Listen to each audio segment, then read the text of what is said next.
What is up, everybody? S to the EC to the football to the 2. Back with another video for you guys today. It's a nice Monday afternoon here in Columbia, South Carolina. And it's great to be a Gamecock. Victory Monday. I know a lot of Mondays suck. Trust me, I got to go into work after this, so I know. But I hope everyone's having a great day. So I wanted to get this little video in and give my thoughts on South Carolina's season thus far. We're 7 games in. We're basically at the midseason now, right? South Carolina enters their second bye week, 4-3 overall and 2-3 in the conference. I want to start by saying this. Clayton White, I owe you a massive apology.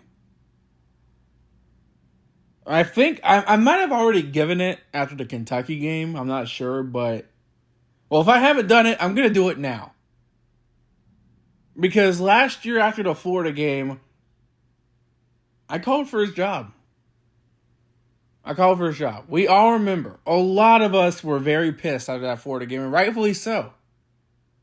Because last year, the defense was an absolute struggle. Missing tackles left and right. Giving up big plays. Apparently, running plays that were the opposite of what the coaches called. I mean, it was a mess last year. Now, they turned it on late. After the Jacksonville State game. I mean, South Carolina didn't even give up 20 points. They didn't even give up 20 points in the final 3 games of this season against Vandy, Kentucky, and Clemson. Something clicked. I don't know what happened after that Jacksonville State game, but something happened. And it's carried over beautifully this season in a big way. South Carolina's defense this year is historically good. We have not seen a defense like this in Columbia since the Spurrier era. I mean, we have been craving for a defense this good for a long time. They lead the SEC in sacks and tackles for loss, if I recall correctly. I mean, the turnaround is massive. This defensive line is insane. Tonka Hemingway, Boogie Huntley, Kyle Mother-Loving Kennard, Dylan Stewart, TJ Sanders. Dude, we can go on. And then when we look in the secondary, Nick Eamon-Worry, who's having himself a massive season, Jalen Kilgore. I mean, guys, we could just go down the list. It's a massive improvement for the South Carolina defense. You have to hand it to Clayton White. Because South Carolina has one of, if not the best defense in the SEC right now. And that is not, just look at the numbers, guys. Look at the numbers. Now, of course, this defense isn't perfect. You know, against LSU and Ole Miss, we saw some things, but I'll tell you what. You can say whatever you want about Kentucky and Oklahoma. I know neither of their offenses are very good. But South Carolina's defense, I'm used to South Carolina's defense making bad offenses look like superstars. They're shutting them down this year. South Carolina's good defense is doing what good defenses are supposed to do against bad offenses. And I have not seen that in a while. Again, I'm used to South Carolina losing against these teams. They're dominating them. They dominated Kentucky on the road, and they dominated Oklahoma on the road. When was the last time we saw that, guys? Just give the defense credit. South Carolina's defense is amazing. They're amazing. I mean, I can give multiple examples, but let's start with what happened on Saturday in Oklahoma, right? Within the first 3 drives of the game, the Gamecocks put it away. Interception on the first play. South Carolina was able to go down the field and score a touchdown. Scuba score by Tonka Hemingway. Pick 6 by Nick Eamon-Worry. I mean, my God. 4 turnovers forced. So South Carolina is taking the ball away as well. They're getting in the backfield. They lead the SEC in sacks. They lead it in tackles for loss.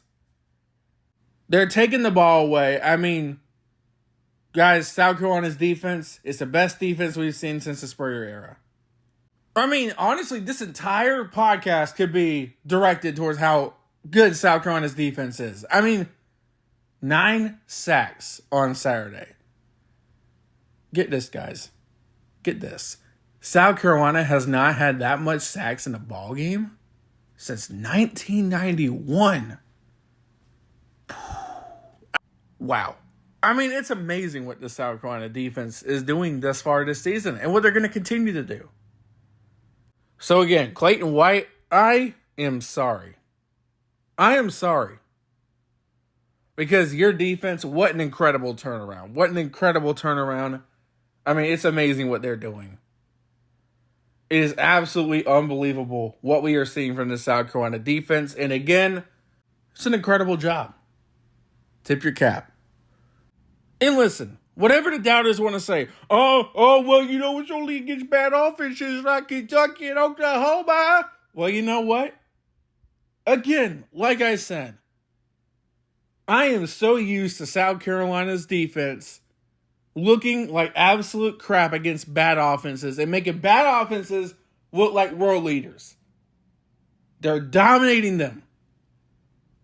They're dominating them. So I'm going to give credit where it's due because clearly South Carolina's defense is legit.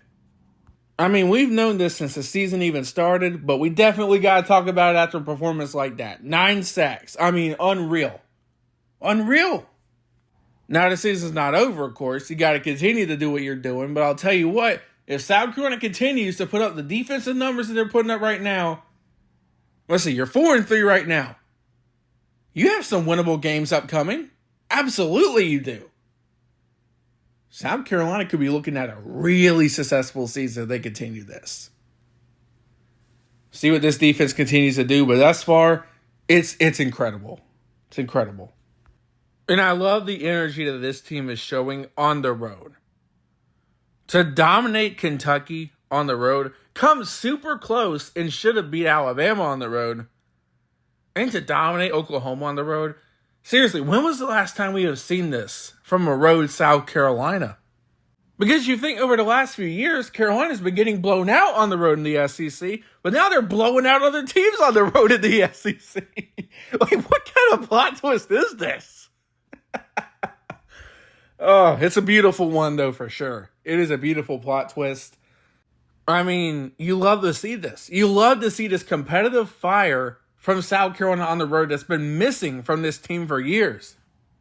I mean, you beat Kentucky by 25 on the road, and you beat Oklahoma by 26 on the road. So, let me tell you, no one thought South Carolina was even going to beat Kentucky on the road, let alone dominate them.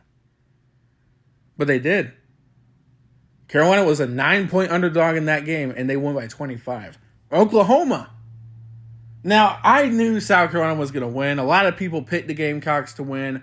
A weird money line coming into that game. But did anyone really see 32-3 at halftime? Did anyone see 35-9? Stop playing with me. And, South Carolina, they're competing. The Ole Miss game happened. You got blown out against Ole Miss. That was an inexcusable offensive performance. Your defense did what they could have done for you in that Ole Miss game, but you got no help from your offense at all. LSU should have won.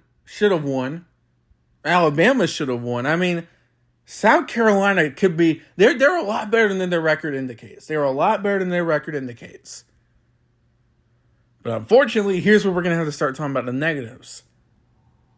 What is holding South Carolina back this season from being what they could and should be? The offensive line. The worst offensive line in the SEC, one of the worst in the Power 4, one of the worst in college football, and you've given up the most sacks in the SEC. I mean, it is going to be hard to have much offensive success with an offensive line like that. And we have seen it a lot. Carolina, it appears, has given up over 4 sacks per game, and that's inexcusable. That's inexcusable. Lonnie Teasley should be fired. I believe that. I honestly believe that. And I think it's clear. I mean, screw the believing. It's clear evidence. Just has not been good at all. Has not been good at all. And unfortunately, here's the deal. We've seen a lot of criticism about Lenore Sellers. Oh, he's running for his life. He's making bad decisions. He's turning the football over. And, we all saw the bad turnovers against Alabama, which pretty much screwed you out of a win right there. I mean, you should have beat Alabama, but you kept turning the football over.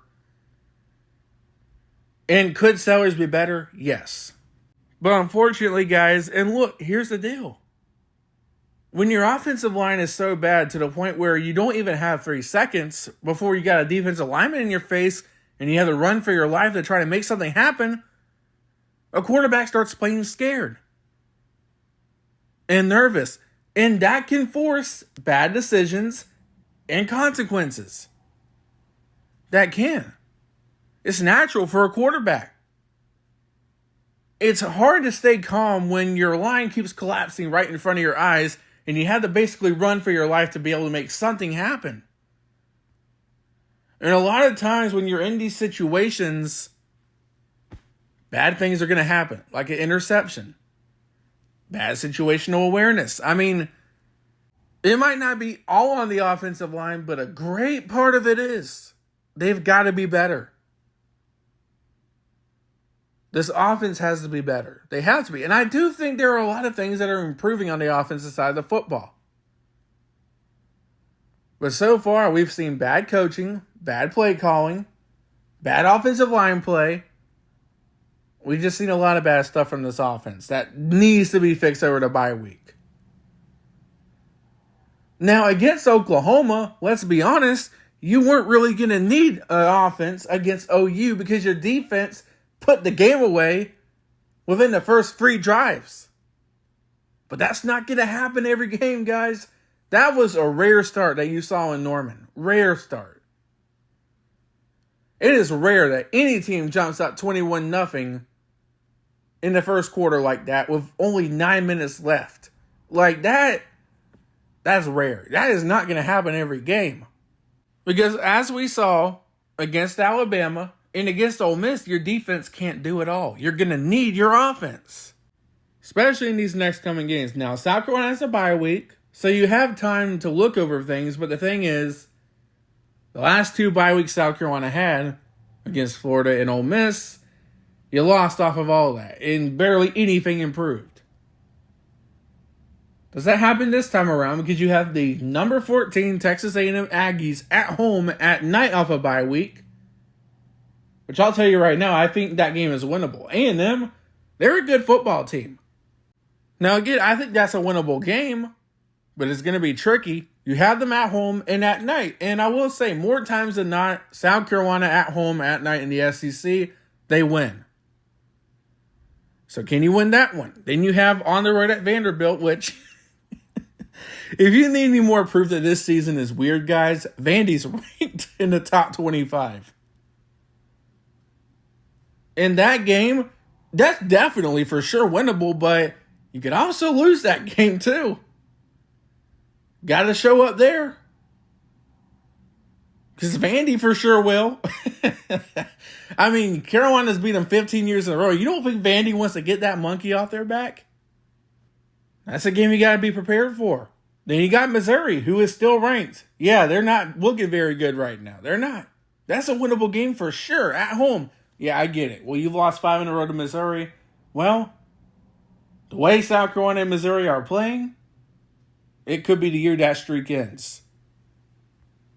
Then you got, of course, Wofford, who you should beat. And then you got on the road at Clemson, who, Clemson looks really good this season. Don't take anything away from them. But I don't feel very bad at saying that I think Carolina might be the best team Clemson's going to play since Georgia. I get it. They played Pitt, who's ranked. Am I the only one who thinks South Carolina would beat Pitt? I don't know. Maybe I'm crazy with that one, but Carolina's they have opportunities down the road. They have opportunities. The thing that worries me is this offense. Can the offense play good enough for South Carolina to be able to cash in these opportunities? Because I think we already know we're going to get the best we can get from our defense, but the offense has got to show up too. Is this part of the season where the offense decides to click? Is this where things start to click? Because November coming up for South Carolina. Carolina in November is crazy under Shane Beamer. We remember November. And I'll tell you this, and I'm not getting too far ahead here. I'm not, but you look down the road, all of these games are at least winnable for South Carolina. They're winnable. And now, let me make this clear right now. Do not misquote me. I am not saying South Carolina is going to win all these games. I'm not. What I am saying is you have a shot at least in these games. You at least have a chance to win the remaining games on your schedule. But to be able to take advantage of that, you're going to need your offense. And like I said, November in South Carolina is weird. You have A&M at home coming up. You have Vandy on the road. You have Missouri at home. You only need 2 wins to make a bowl game. And then you have Wofford, and then you have Clemson on the road. South Carolina realistically stands a chance in all these games. We'll see, but my question is South Carolina's offense about to have a breakout game? Are they? And who will it be against? I feel like South Carolina's offense is going to have a game where they go off at some point, where they do things that we haven't really seen from this offense this year. Who's it going to be against? I don't know, but all I'm telling you is I do think South Carolina has a chance in the games remaining in their season. Does it mean they're going to win all of it? No. Do I think they're going to win all of it? Honestly, no. But bowl eligibility? Something we all questioned after the Old Dominion game. Something we all questioned after the Ole Miss game. It's on the table. And you got a good shot to get there. November coming up. South Carolina in November is weird. For whatever reason it is. What do we do with it? Defensively, I think South Carolina will continue to do good. Continue to sack the quarterback. Continue to turn the ball over. And winning the turnover margin, especially in Beamer's tenure, it's been very big. It's something you got to continue to do. We'll see what happens, but these are my thoughts so far in this season. Defense, incredible. Offense, up and down, but still needs a lot of work. We'll see what they do going forward. Thank you all so much for watching. Your boy, SEC Football Tube, checking out. Go Gamecocks.